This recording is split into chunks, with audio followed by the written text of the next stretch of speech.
నంద్యాల పట్టణంలోని పద్మావతి నగర్ 14వ వార్డు సచివాలయం వద్ద నిర్లక్ష్యం వెలుగులోకొచ్చింది. మధ్యాహ్నం నుంచి 3 గంటల వరకు సచివాలయానికి తాళాలు వేయడంతో ప్రజలు తీవ్ర ఇబ్బందులు ఎదుర్కొన్నారు. పింఛన్ల పంపిణీ జరుగుతున్న కీలక సమయంలో సచివాలయం మూసివేయడం స్థానికుల ఆగ్రహాన్ని రేకెత్తించింది. పింఛన్లు పొందేందుకు వచ్చిన వృద్ధులు, మహిళలు సచివాలయం బయటే సిబ్బంది కోసం గంటల తరబడి ఎదురు చూసే పరిస్థితి ఏర్పడింది. ఇదే సమయంలో ఓటర్ జాబితా ప్రక్రియ కూడా కొనసాగుతున్న నేపథ్యంలో సచివాలయం మూసివేయడం పట్ల ప్రజలు తీవ్ర అసంతృప్తిని వ్యక్తం చేస్తున్నారు.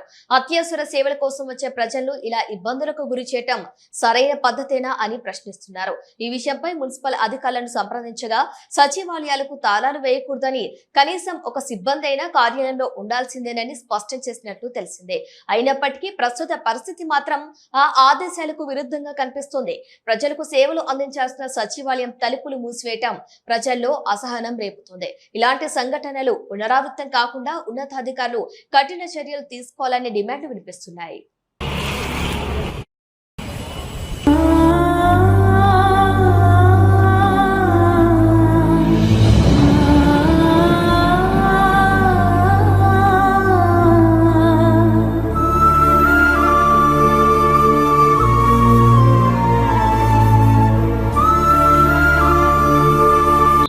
రాపించుకుని ఓటర్ లిస్ట్ లో వచ్చిన లేరు, వాళ్ళు తలిపేసిపోయినా.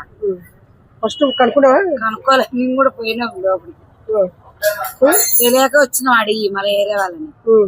ఇక్కడికి వచ్చింది తెలియదు కదా నాకు, కొత్త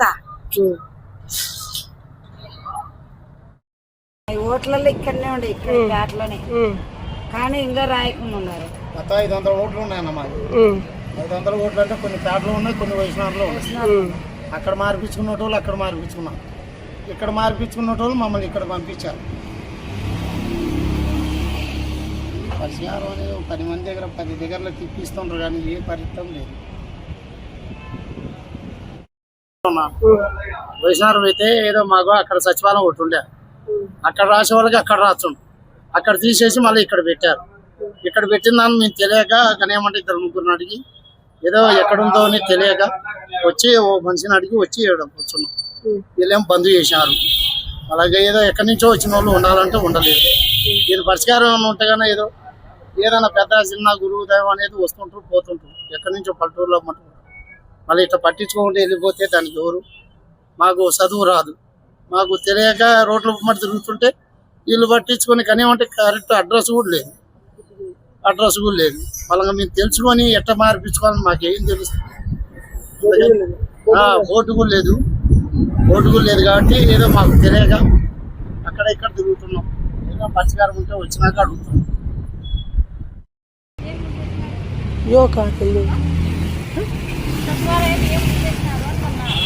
సచివాలయమేనది, బోర్డు లేకుంటే. ఎంజే హాస్పిటల్ నంద్యాల పట్టణంలో అత్యాధునిక సదుపాయాలతో నిష్ణాతులైన వైద్యులచే అందరికీ అందుబాటులో అతి తక్కువ ఖర్చుతో వైద్యం అందిస్తోంది M J hospital. Doctor Jasmine Sultana MBBS MS DGO, L S S laparoscopy, Netherlands, obstetrician and gynaecologist, గర్భిణీ మరియు స్త్రీ వ్యాధి నిపుణులచే హై రిస్క్ ప్రెగ్నెన్సీ, సాధారణ కాన్పులు, సిజేరియన్, ఫ్యామిలీ ప్లానింగ్ ఆపరేషన్, గర్భసంచి ఆపరేషన్, లాప్రోస్కోపీ ద్వారా ఆపరేషన్లు, సంతాన సాఫల్యం కొరకు చికిత్స చేయబడును. ఇప్పటి వరకు విజయవంతంగా 988 డెలివరీలు చేయడం జరిగింది. 75 నుండి 80% నార్మల్ డెలివరీలు చేయడం జరిగిందని తెలియజేయటకు సంతోషిస్తున్నాం. సుమారు 4 కేజీల బరువు గల కణితిని తీస్తూ మరో ప్రక్క 3.5 కేజీల బరువున్న శిశువును అతి కష్టమైన ఆపరేషన్ విజయవంతంగా బయటికి తీయడం జరిగింది. అత్యాధునికమైన operation theatre, labour room, emergency విభాగం, ఇంక్యుబేటర్ సదుపాయం, వెంటిలేటర్ సదుపాయం, అత్యాధునిక ఐసీయూ, ఆధునిక హంగులతో వెయిటింగ్ హాల్, ఆధునిక special AC rooms, sharing rooms, non AC rooms, అధునాతన ల్యాబొరేటరీ, 24 గంటల ఫార్మసీ సదుపాయం, పేషెంట్స్ కొరకు లిఫ్ట్ సదుపాయం, విశాలమైన పార్కింగ్ సదుపాయం కలదు. చిన్నపిల్లల వైద్య నిపుణులు, లాప్రోస్కోపిక్ విభాగం మరియు అత్యవసర సేవలు అందించబడును. వివరాలకు సంప్రదించండి. MJ hospital, Sanjeev Nagar, Nandyal. Phone numbers 9063078981, 08514359702.